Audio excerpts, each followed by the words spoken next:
What is going on, AP people? We have Alan Brinkley's American History Chapter 6 review video for you today, the Constitution and the New Republic.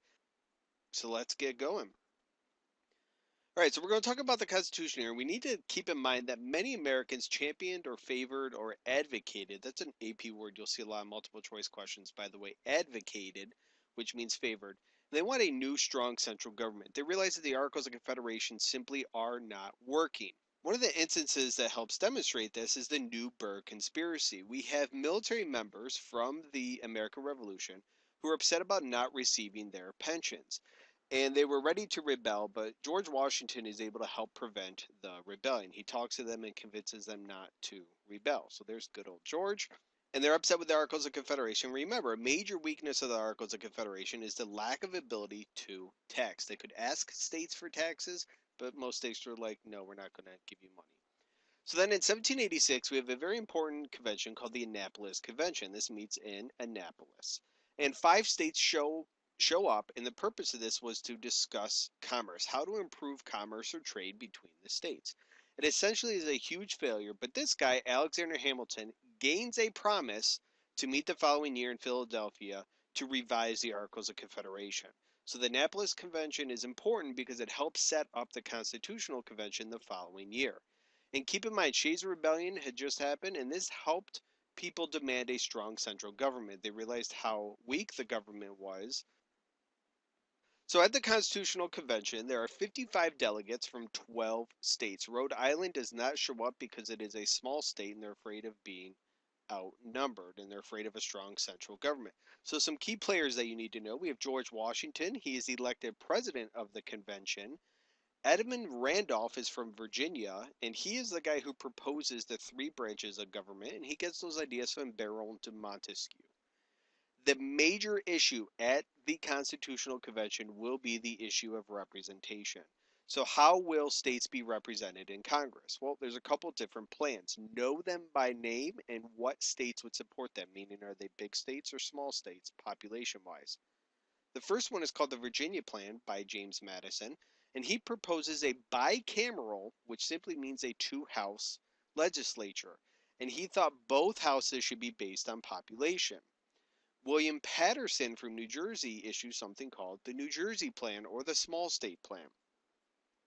He proposes a unicameral, which is a 1-house legislature, and he wanted each state to have equal representation. This is essentially the way it was under the Articles of Confederation. So we have 2 sides here. Small states want equal representation, large states want representation based on population. So we need to have this issue settled. Well, thankfully, we have the Great Compromise, which is also known as the Connecticut Compromise, and it was introduced by Roger Sherman. So this proposes a bicameral legislature, so that idea from the Virginia Plan. However, 1 house would be based on population, that's the House of Representatives, and the other house would be equal representation, or in this case, 2 per state. As a side note, it is not until the 17th Amendment, many years later in the early 20th century, that we see senators are directly elected by the people.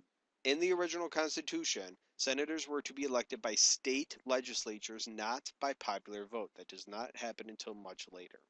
Okay, some other compromises that you should know. We had the 3/5 Compromise, and this settled the issue of counting slaves towards population for representation. What was decided was that 3 out of 5 slaves would count towards population. So if there are 100 slaves in Virginia, 60 of them will count as population towards representation. We have the Slave Trade Compromise, which was an effort to get rid of the international slave trade, and the Constitution guaranteed that it could not be stopped prior to 1808. However, in 1808, the international slave trade ends. The Commerce Compromise deals with what will be taxed. Will it be imports or exports?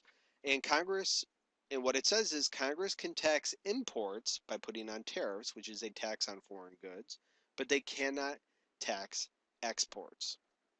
So we have this idea of sovereignty, which simply means who is the source of power? Where does this power lie?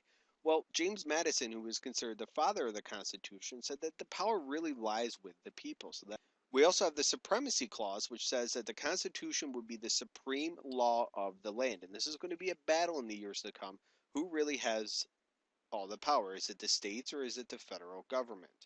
Then we have a very, very important clause, which is known as the necessary and proper, or the elastic clause. So what the necessary and proper, or the elastic clause states, is that it allows Congress to make laws that are necessary and proper. I always use this example. Today in 2013, you can go on the internet. You're watching this on the internet right now. Nowhere in the Constitution is the internet mentioned. Yet Congress today is able to make laws about the internet because of the necessary and proper clause. Okay, two groups are going to begin to emerge, and the first group is Federalists. And these are people that favored a strong central government and they were in favor of the Constitution. Those people that were against the Constitution and fearful of a strong central government were called anti-federalists. So these are the anti-federalists are those people that maybe favored the Articles of Confederation. They certainly did not favor the Constitution because they felt it could be too strong and too much power was in the national government. So we have three key players here: Alexander Hamilton over here on the right, James Madison in the middle, and John Jay on the left. And they write a series of articles titled the Federalist Papers. Now, the purpose of this, and you have to know the purpose, this was to gain support for the ratification or the approval of the Constitution. So these would appear in newspapers, and there was a series of articles stating this is why the Constitution should be approved or ratified. So the anti-federalists are still not convinced about the Constitution. So what is promised is the Bill of Rights will be added to the Constitution to safeguard against the federal government. So this was added after the Constitution was ratified. And please know this, guys, that the Federalists promised to add this to gain support of the anti-federalists in order to approve the Constitution. And in 1789, on April 30th, George Washington becomes the first president of the United States when he is unanimously elected to the high office. Okay, in 1789, we also have the Judiciary Act, and this is created by Congress to create the Supreme Court. And it has one Chief Justice and 5 Associate Justices for a total of 6 justices on the Supreme Court. Today, there are 9. It also creates different executive departments, and the 3 big ones are State, Treasury, and War. So Washington sets up his cabinet, or these heads of each department. This is part of the unwritten Constitution. Nowhere in the Constitution is the word cabinet mentioned, but this is something that Washington contributes. So heads are appointed by the president, the head of the Department of State, but the Senate must approve them because they approve all appointments. So Secretary of State is Thomas Jefferson, Secretary of Treasury is Alexander Hamilton, and the Secretary of War is Henry Knox. Now, throughout Washington's first term, it's really going to be a battle between Jefferson and Hamilton in terms of how the government should be run. Alexander Hamilton was a very, very strong Federalist. Thomas Jefferson, not so much. So the two are going to kind of duke it out and battle it out with different ideas. So now we have a group, a political party, which again is not mentioned in the Constitution, and this is the Federalist Political Party. And this is led by Alexander Hamilton. And they favored a very strong central government, and they were mostly supported by the wealthy and the merchants. They believed in a very strong economy. And Alexander Hamilton comes out with a financial plan that has 5 parts to it. The federal government would assume all state debts.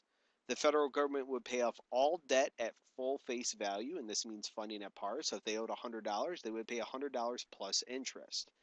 The big part of his plan was the creation of the Bank of the United States, or the BUS, and he pointed to the elastic clause when he called for the creation of this, because nowhere in the Constitution does it say that the U.S. can create a bank. However, because he loosely interpreted the Constitution, he said the Constitution doesn't forbid it, so therefore we can. He also called for an excise tax, which was a tax on manufactured goods in the United States. We'll see a famous good that was taxed in a second. And also a tariff, a tax on imported goods, which would be a source of revenue for the federal government. If you want more information, I have a whole video just on Alexander Hamilton and his financial plan. So Jefferson and his supporters, they developed their own political party, and they're called a bunch of different things. One of them is the Republicans. And they agree to his financial plan reluctantly. They're not fans of it, particularly the Bank of the U.S., but they agreed to it in exchange for the capital, the nation's capital, being built in the South, and it's moved to what is now Washington, D.C. All right, so we have the Republican Party, also known as the Democratic Republicans or Jeffersonians. They are not the same as the Democrats or Republicans of today. They're led by Thomas Jefferson and James Madison. Now, please note here, Madison belonged to the Republican Party. He was a Jeffersonian, even though he was an author of the Federalist Papers because he believed in the Constitution. But he and Hamilton kind of had different ideas of how the government should institute some policies. And they believed that farmers were the backbone of the economy, whereas Hamilton and the Federalists believed that it was merchants. They were very pro-French, and during the French Revolution, Republicans supported the revolution. They thought, you know what, sometimes violence is necessary. And the Federalists were very anti French Revolution. They were actually fans of the British. Okay, so in 1794, we have the first challenge to the power of this new federal government. It's the Whiskey Rebellion. And this is in response to the excise tax, which is part of Alexander Hamilton's plan on whiskey. So this happens in Pennsylvania, and President Washington summons different state militias, and the rebellion is quickly stopped. So let's compare this really quickly with Shays' Rebellion, which lasted for a while because there was no strong central government. Under the Constitution, with this new strong central government, the Whiskey Rebellion does not last long at all. It's quickly crushed, and it demonstrates to everybody the power of the new federal government. So Native Americans under the Constitution were not granted citizenship. This does not come for a much longer time. They were not considered foreign nations either, as European countries were, and they had no direct representation in government. Okay, let's talk about neutrality. One thing that George Washington contributed was the idea of neutrality. Now, in Europe in this time, in the 1790s, Britain and France are going to war with each other. Some believe that the U.S. should help out France since they helped out the U.S. during the Revolutionary War, but Washington realized that the country was too weak at the time, so he said, no, we're going to stay neutral.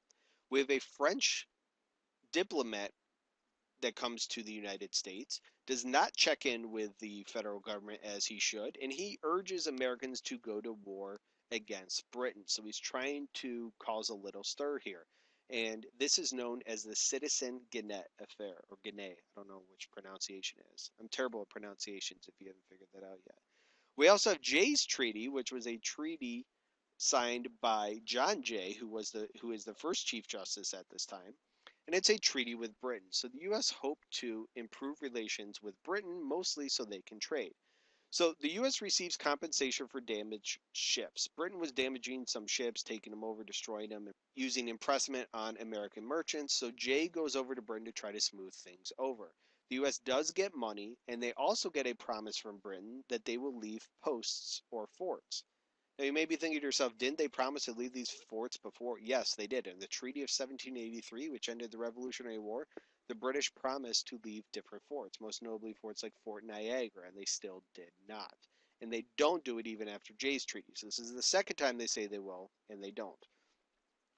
Now, Jay is not well liked, particularly in the South, because they don't get compensated for anything. There's no benefit for them. So you see Jay here is burned in effigy. People would make dummies out of him and burn him all over the place. This was not very popular. Another treaty is Pinckney's Treaty, which is with Spain, and this granted the U.S. navigation rights on the Mississippi River, and also something called the right of deposit in New Orleans, which simply means the U.S. can store goods in New Orleans. And that Mississippi River is oh so important for trade. So in 1796, we have a presidential election between Jefferson and Adams. Now, it used to be whoever was the second place finisher in the presidential election would become the vice president. So think about how awkward that could be. You have two people running against each other, and the loser is the vice president. Washington's farewell address, which was published in a newspaper, he warned against foreign alliances or entangling alliances. Definitely know that. We have the XYZ Affair, which happens in France. So John Marshall and two other American diplomats go to France. They're sent to France to try to smooth things up. Really mad at the U.S. about Jay's Treaty. They're like, why don't you have you're being too buddy with Britain? We don't like it. So three French diplomats approach these guys when they get there, and they're named X, Y, and Z. And they say, if you want to meet with our minister, you have to pay us $250,000. And the 3 U.S. diplomats are like, absolutely, positively not. We're not giving you money. We're going to come back home. When they come back home and tell America about this, war hysteria ensues. Many people want to go to war with France. They are upset, but Adams tries to temper those emotions. And there is something called the quasi-war, which is this undeclared naval war between the U.S. and France as a result of the XYZ affair. This lasts a couple of years and it ends when Napoleon comes to power because he focuses on trying to take over Europe. Okay, as a result of the XYZ affair, we have the Alien and Sedition Acts that are passed. And the purpose of this, and you will see multiple choice questions asking why were the Alien and Sedition Acts passed, or what was the main goal, or what was the purpose of them. Please know it is to limit the opposition to the Federalist Party and John Adams' administration. So it has to do with silencing the critics of the Federalists. So the Alien Act increases residency requirement for foreigners to become citizens, and it also allowed the president to deport foreigners if he deemed them a threat. The Sedition Act, which is a separate act, made it illegal to criticize the government. You couldn't really speak badly about the government. This is a direct violation of the First Amendment. However, we do not have the concept of judicial review yet. And in fact, 10 Republican newspaper editors were in fact convicted under the Sedition Act. So Jefferson, the vice president, and his boy James Madison on the left, they do not like the Alien Sedition Acts at all. They're not allowed to be critical of the Federalist government. So they propose something called the Virginia and Kentucky resolutions. Madison writes the Virginia resolution, Jefferson writes the Kentucky. And what they urge states to do is nullify or declare the Alien and Sedition Acts null and void. Get rid of them, declare them illegal. This is just a theory, and it's really just symbolic at the time. So in 1800 we have an election, and it's the same election as 1796. It's Jefferson versus Adams. However, this gets a little tricky. Well, Jefferson and his vice presidential candidate, who he wanted to be vice president, was Aaron Burr. They tie for the presidency, and it goes to the House of Representatives. It takes a ton of ballots. I think it's like 30-something ballots for the House to finally settle on a winner. And Jefferson wins, and Burr becomes vice president. And there's a little bit of distrust between Jefferson and Burr because Burr didn't step aside right away. And what's really interesting here, even though Jefferson and Hamilton disliked each other, Hamilton urged members of the House, Federalist members of the House, to vote for Jefferson because he thought he was the lesser of the two evils. So why is this revolution of 1800 called a revolution? Well, I do have a video that goes in depth with it and actually dissects a past essay topic. So if you want to know more about it, I encourage you to watch it. But this is a peaceful transition of power between political parties. So the Federalists are leaving and the Jeffersonians are coming into office. This is the first time in United States history where you have one political party leaving and a new one coming into power. In early 1801, we have another Judiciary Act, and this is passed by Federalists while Adams is still president. And this created many new federal judgeships. And the last couple days in office, remember, presidents can appoint judges. So Adams is still president. In the last couple days in office, he appoints a whole bunch of new judges. And these are called midnight judges, and among them is this guy, John Marshall. And there's a looming showdown coming. And we will talk about it in Chapter 7. But if you really want to know beforehand, check out my video, Marbury versus Madison and Judicial Review. Okay, let's look at two past essay topics. One from the 2008 exam says, analyze the reasons for the anti-Federalist opposition to ratifying the Constitution. And the second one says, to what extent was the United States Constitution a radical departure from the Articles of Confederation? I do have videos on both the Articles of Confederation and the Constitution, separate videos if you want more information there. All right, that's it for me and Chapter 6. I hopefully helped clarify some issues for you. If not, please let me know in the comments section below. Please take a moment and subscribe if you have not already, and post this on any social media website that you can to help me spread the word. I'd really like to reach as many people as possible. So if you can help me out, I would greatly appreciate it. Thank you very much for watching. Have a good day, guys.